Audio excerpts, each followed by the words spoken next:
Your heart may be holding tears. 为什么我的心脏好不了？我说因为人家心脏流的是血，你心脏里流的可能是眼泪。不相信？大家知道心脏是情感器官，我们几十年走来，有多少情感在你的心里无法表达？我那天问他，我说心脏是个情感器官，一路走来，你心里有多少情感没法表达？他说没有啊，我都可以表达呀。我说有多少眼泪流不出来？他说没有啊，我没有眼泪呀。我说你看你走到今天，容易吗？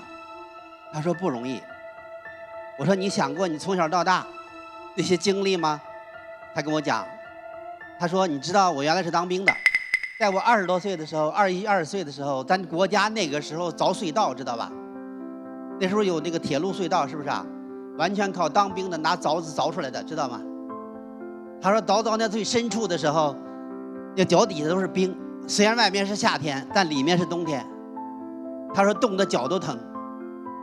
我说这些艰辛的过程给你带来什么样的感觉？他想想回去心里是有一份酸楚。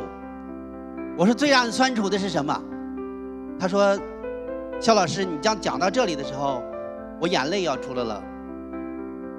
他说最大的酸楚是我在我们家里，我们家哥5个，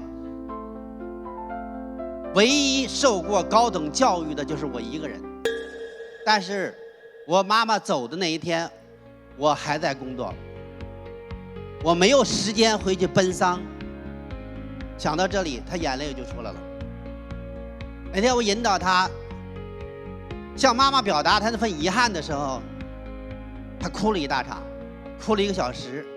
大家知道，一个60、70岁的男人，一个高干，他哭出来的时候，他说：“肖老师，我是今生第一次。”哭完之后，他起来跟我讲，他说：“老师，他说我为什么吃了那么多药，支了半天支架都不如今天舒服？起来之后摸摸他的脉，没有早搏了。”